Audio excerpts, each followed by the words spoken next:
हर कर्म अपना करेंगे ऐ वतन तेरे लिए। दिल दिया है जान भी देंगे ऐ वतन तेरे लिए। दिल दिया है जान भी देंगे ऐ वतन तेरे लिए। जय हिंद दोस्तों। सबसे पहले तो आप सभी को स्वतंत्रता दिवस की मेरे तरफ से दिल की असीम असीम गहराइयों से बहुत बहुत शुभकामनाएं। जी हाँ दोस्तों, आज आप लोग के बीच एक और नए वीडियो के साथ उपस्थित हुआ हूँ, क्योंकि आज मैं जिस मुद्दा पे आप सबके बीच आप सबके समक्ष बात करने आया हूँ, मुझे नहीं लगता कि स्वतंत्रता दिवस से अच्छा कोई अवसर होगा इस मुद्दा पे बात करने के लिए। जी हाँ दोस्तों, हमारे देश को आज़ाद हुए लगभग 79 ईयर्स हो गए, बट बिहार कब इस बेरोजगारी जैसे विडंबना से आज़ाद होगा, मैं आज इस पे बात करने वाला हूँ। आज बिहार का युवा बेरोजगारी के जंजीरों में इस कदर जकड़ा हुआ है, मानो ऐसा लग रहा है कि बेरोजगारी से वो निकल ही नहीं पाएगा।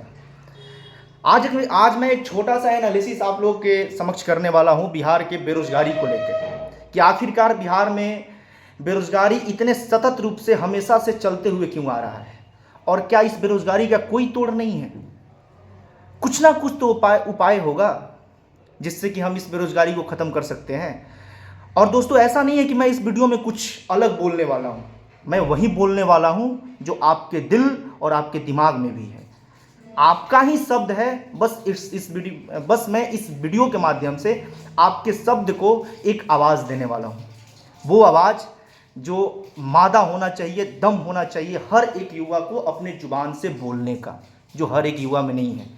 इसलिए नहीं है क्योंकि जब हम खुद वो मिस्टेक कर रहे हैं, बेरोजगारी को बढ़ावा दे रहे हैं, तो हम कैसे बोल सकते हैं उस बात को। तो ये आप सबकी ही आवाज़ है जो इस वीडियो के माध्यम से मैं कॉन्वे करने वाला हूँ।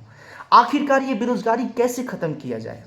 मानो बेरोजगारी एक गले की ऐसी घंटी बन चुकी है बिहार के हर एक नौजवान के लिए, जो हर सुबह शाम दोपहर हमारे गले में बज के मुझे यह एहसास दिलाती है कि हेलो, आप एक बेरोजगार हो, आप एक बिहार के बेरोजगार हो।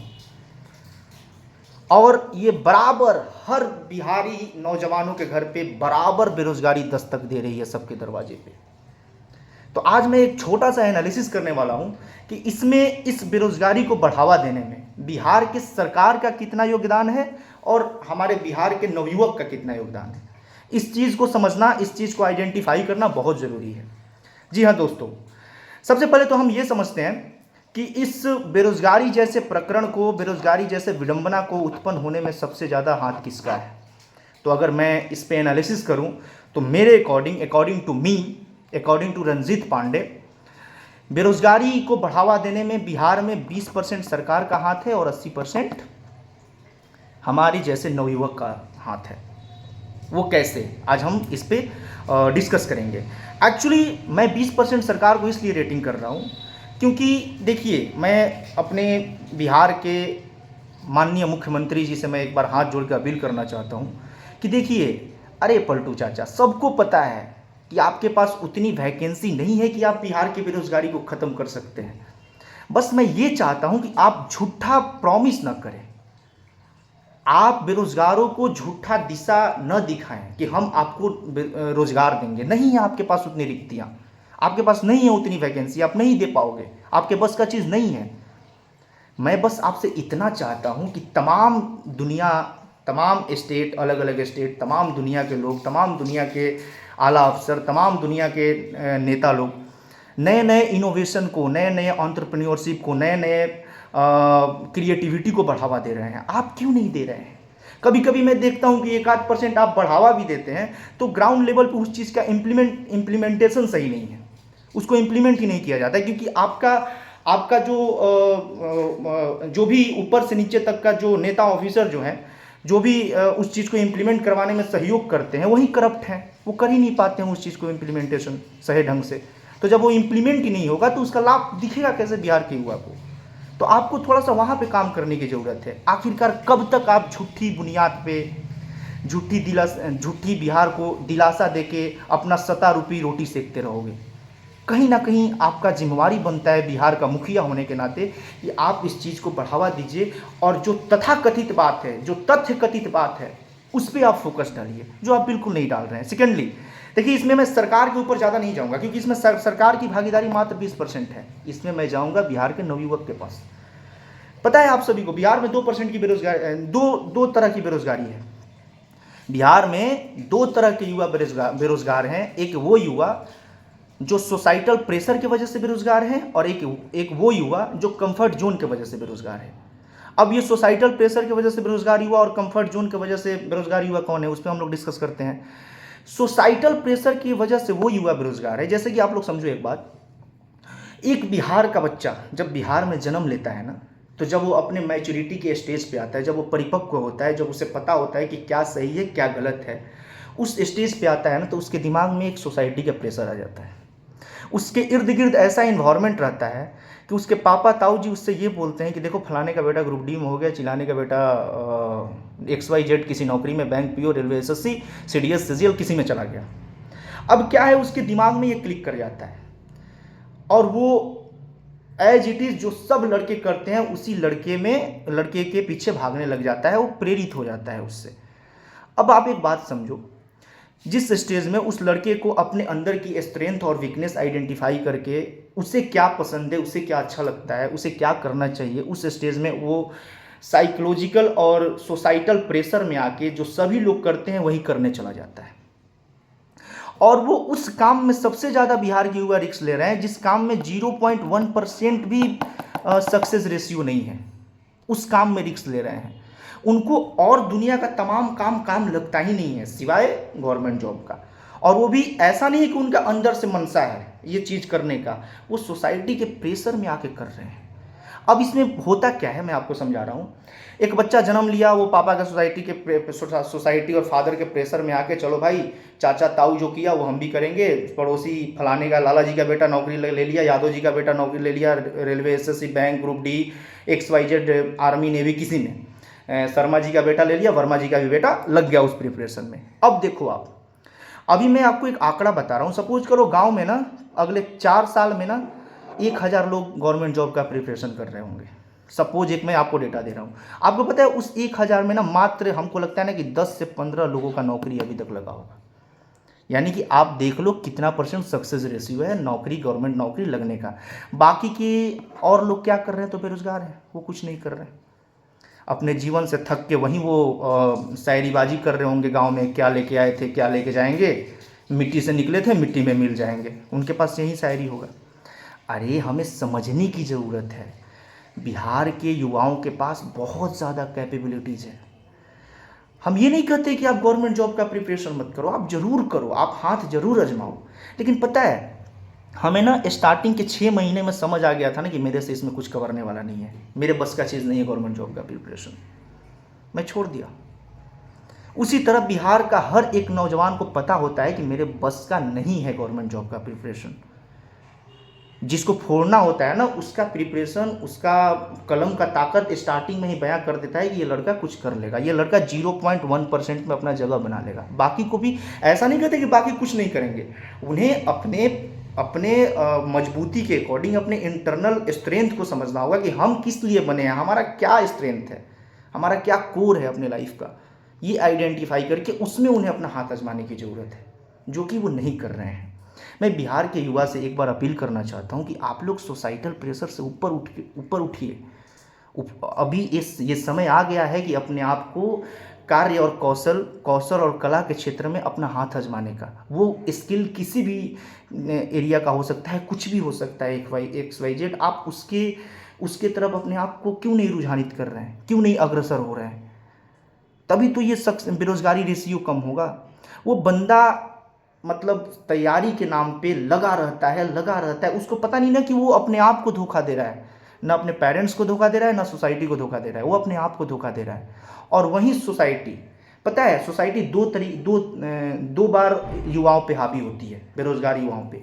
एक वो युवा जिसे हमारे जैसा युवा, जिसे अर्ली एज में समझ आ जाए कि मेरे से गवर्नमेंट जॉब मेरे बस की चीज़ नहीं है, वो छोड़ देता है। तो उसको लगता है अगर वो कमाने निकल जाए, वो कुछ स्किल सीखने निकल जाए, तो लोगों को लगता है कि अरे यार फलाने का बेटा ना कुछ नहीं किया अपने लाइफ में, वो अपने उसके बाप के पास पैसा ही नहीं है उसे पढ़ाने का। उस टाइम वो भी उस समय में भी, उस लेवल में भी, जब लड़का अर्ली एज में निकल जाता है तो उस टाइम भी उसकी वो खींचातानी करेंगे।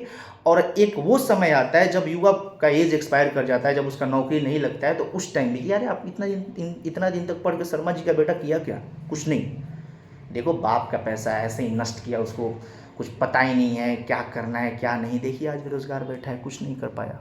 देखो वहीं वर्मा जी का बेटा कर लिया। मतलब कंपैरिजन इतना है ना कि बच्चों को समझ ही नहीं आ रहा है कि उसे करना क्या चाहिए। अरे आप ज़रूर आजमाइश करो, लेकिन एक समय तक, एक लिमिटेड टाइम तक। उसके बाद आपको छोड़ के बहुत सारे ऑप्शंस हैं मार्केट में। नवीनता है, नवाचार, अनेकों दिन नवीनता और नवाचार के साथ हर कोई आ रहा है, अलग अलग स्टेट आ रहा है। वो क्रिएटिविटी को प्रमोट कर रहे हैं, वो बिजनेस को प्रमोट कर रहे हैं, वो एंटरप्रेन्योरशिप की तरफ जा रहे हैं। वो बहुत सारी क्रिएटिविटी मार्केट में ला रहे हैं। वो कला कुछ भी हो सकता है। आप पंखा बनाने का कला सीख सकते हो, आप इलेक्ट्रॉनिक लाइन में जा सकते हो, कोई भी कला सीखो, लेकिन एटलीस्ट सीखो, उसका स्कोप है आने वाले समय में। आप बैठो मत हाथ पे हाथ रख के। और एक वो युवा जो कंफर्ट जोन की वजह से बेरोजगार है। कंफर्ट जोन का मतलब क्या है? भाई चलो मेरे पिताजी पुलिस में है, मेरे चाचा जी पुलिस में है, किसी XYZ बढ़िया पैसा कमा रहे हैं, तो उन्होंने दुनिया का सारा ऐशो आराम अपने बेटे को दे दिया। अब उस सारा ऐशो आराम मिलने की वजह से उसके अंदर कुछ करने की चाह ही खत्म हो गया। हालांकि तैयारी वो भी करता है, तैयारी के नाम पे वो भी घर से बाहर जाता है, सब कुछ वो भी करता है, लेकिन वो तैयारी नहीं करता, वो सिंसियरली नहीं करता है, वो समय काट रहा होता है। और लास्ट में जब वहीं बकेट से पूरा पैसा निकल जाता है फादर का, जब फादर भी पूरी तरीके से शोषित हो जाते हैं, तब वो जगते हैं उसके फादर, जिसका बेटा कंफर्ट जोन की वजह से बेरोजगार है। ठीक है।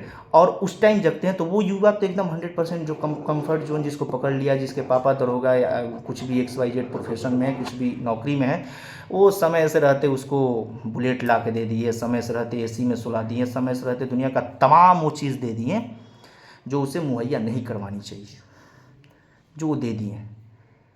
अब एक आप बात समझो, अब होता क्या है ना कि जब एक बैंक, रेलवे, SSC का बच्चा जब तैयारी कर लेता है और उसका नौकरी नहीं लगता है, तो उसे अगर अब किसी और फील्ड में जाना है तो उसे जीरो से स्टार्ट करना होता है। और उस लड़का को जीरो से स्टार्ट करने में क्या होता है ना, फिर शर्म आता है, वो सर्वाइव नहीं कर पाता, यार हम इस चीज़ के लिए बने हैं। उसे फिर बहुत ज़्यादा एनजाइटी होता है, डिप्रेशन होता है, वो परेशान होता है। अरे भाई, न्यूनतम से महानतम तक का जो प्रोसेस है ना, वो आपको किसी भी कला क्षेत्र में आप जाओगे, कौशल क्षेत्र में जाओगे, आपको उसका प्रोसेस फॉलो करना होगा। मैं आपको एक एग्जांपल दे रहा हूँ। मेरा और मेरा दोस्त, हम लोग एक साथ MBA पास आउट किए हैं। तो वो पंजाबी है, तो उसका कोका कोला कंपनी में प्लेसमेंट हो गया। तो कोका कोला कंपनी में प्लेसमेंट हो गया और ट्रेनिंग पीरियड में था। तो उसने मुझे फ़ोन किया, हेलो पांडे क्या हाल चाल? बोले बढ़िया जी पाजी, कैसे हो आप? बोला बहुत बढ़िया बहुत बढ़िया। बोले कैसा चल रहा है तेरा नौकरी?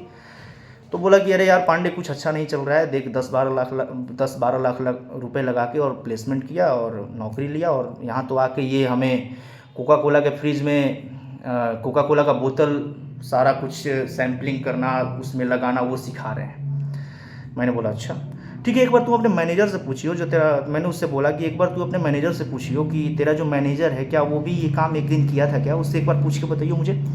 तो वो बोला ठीक है मैं पूछ के बताता हूँ। वो अपने मैनेजर से पूछा कि हाँ अरे सर आप भी ये काम एक दिन किए थे क्या? तो बोला कि हाँ हम भी किए थे। मैनेजर ने बोला कि हाँ यार करना तो सबको पड़ता है। मैंने बोला एक बात बता तू हमको कि तुझे आगे चल के क्या करना है? तो बोला कि मुझे भी यार आगे चल के मैनेजर बनना है।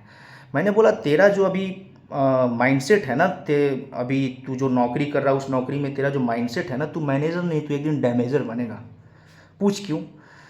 डैमेजर इसलिए बनेगा क्योंकि एक दिन तुझे काम करके काम करवाने वाला बनना है। मैनेजर का काम क्या है? अपने टीम का मॉनिटरिंग करना। जब तक तुम ग्राउंड लेवल से लेके अपर लेवल तक का काम नहीं सीखेगा तब तक तुम मॉनिटरिंग करेगा कैसे? तो बेटा वो इट्स अ प्रोसेस, वो प्रोसेस है। एक दिन तुम मैनेजर बन के तुमको भी देखना होगा कि तेरे अंडर में जितने बच्चे हैं वो किस तरीके से काम कर रहे हैं। जब तक तुझे उस काम के बारे में पता ही नहीं होगा वो काम तू करेगा कैसे? तो तुझे तेरे नौकरी में ना वो ट्रेनिंग देके परिपक्व कर रहे हैं कि आगे चल के तू मैनेजर बनता है, तू अच्छे तरीके से अपने टीम का मॉनिटर करेगा और ठीक तरीके से टीम का संचालन करेगा, मॉनिटरिंग करेगा। तो उस प्रोसेस को एंजॉय कर और उसी में ग्रेजुअली तुम आगे बढ़ जाएगा। उसमें तुमको टेंशन लेने की ज़रूरत नहीं है और अपने आप को अंडर एस्टिमेट करने की ज़रूरत नहीं है कि हमें ये काम कराया जा रहा है। उस काम का जो डिमांड है, उस काम का जो प्रोसेस है, वो अपने को फॉलो करना होगा। ठीक वैसे ही जब आप गवर्नमेंट जॉब का प्रिपरेशन करते हो, आपको नहीं समझ आता है, आपका नहीं होता है, तो आप किसी भी कला और कौशल के क्षेत्र में हाथ आजमाने जाते हो, तो आपको हो सकता है कि ग्राउंड लेवल का काम करना हो, तो उसमें आपको थोड़ा सा भी हिचकिचाना नहीं है, उसमें अपना 100% देना है। आप जब 100% दोगे तो आप एक दिन उसमें निम्नतम से महानतम की ओर जरूर अग्रसर होंगे और ज़रूर अच्छे कर जाएंगे। बस थोड़ा सा इस सोसाइटल प्रेशर से ऊपर उठ के हमें लो रिस्क और हाई रिस्क एबिलिटी को बढ़ाना है और उसमें घुसना है, एटलीस्ट ट्राई करना है। हम ट्राई ही नहीं कर रहे हैं, हम तो पहले ही मरे हुए हैं, तो फिर हम कैसे कर पाएंगे? तो ये सब चीज़ों से ये नेता मंत्री के पीछे घूमना यार बंद करो। जब भी हम देखते हैं तो स्थानीय चुनाव होता है तो तुम लोग वो मुखिया और जो भी सब खड़ा होता है उसके पीछे घूमते हो यार, वैसे ही बेरोजगारी से ग्रसित रहोगे, होना कुछ नहीं है। तो इस माइंडसेट को चेंज करने की ज़रूरत है और अपने काम में 100% देने की ज़रूरत है। अपने लाइफ में ना आप गवर्नमेंट जॉब का प्रिपरेशन करो 1 से 1.5 साल, हार्डली 2 साल। अगर आपको समझ आ जाएगा कि मेरे से नहीं होगा तो छोड़ दो आप, फिर और भी क्षेत्र है उस पर आप जाओ, उस पर ट्राई करो, कहीं ना कहीं आप सक्सेस कर जाओगे। तो यही एक जरिया है और यही एक रास्ता है बिहार से बेरोजगारी खत्म करने का कि हमारे युवाओं को कला और कौशल के क्षेत्र में आगे बढ़ने की ज़रूरत है, उसमें हाथ आजमाने की ज़रूरत है, कुछ नया स्किल सीखने की ज़रूरत है। हम बेरोजगारी से ज़रूर ऊपर उठेंगे। बाकी देखो, इन तमाम प्रक्रिया में ना आपको एक चीज़ रखना होगा, अपने कदम पे विश्वास। जैसे आप लो रिस्क हाई रिस्क ले रहे हो ना गवर्नमेंट जॉब का प्रिपरेशन करके, तो इसमें थोड़ा सा कम रिस्क है, लेकिन आपको अपने ऊपर विश्वास रखना होगा, पेशेंस रखना होगा, अपने हर कदम पे विश्वास रखना होगा। आप ज़रूर एक दिन अपने लाइफ में फोड़ोगे और आगे जाओगे। बाकी एक छोटा सा शायर है कि नई ज़मीनें नया आसमां पैदा कर, नई ज़मीनें नया आसमां पैदा कर, अपने कर्म से नया इतिहास पैदा कर। मांगने से मंजिल नहीं मिलती है मेरे दोस्त, अपने हर कदम पे विश्वास पैदा कर। तो विश्वास का होना बहुत ज़रूरी है। आप विश्वास कायम रखो, आपके साथ ज़रूर अच्छा होगा।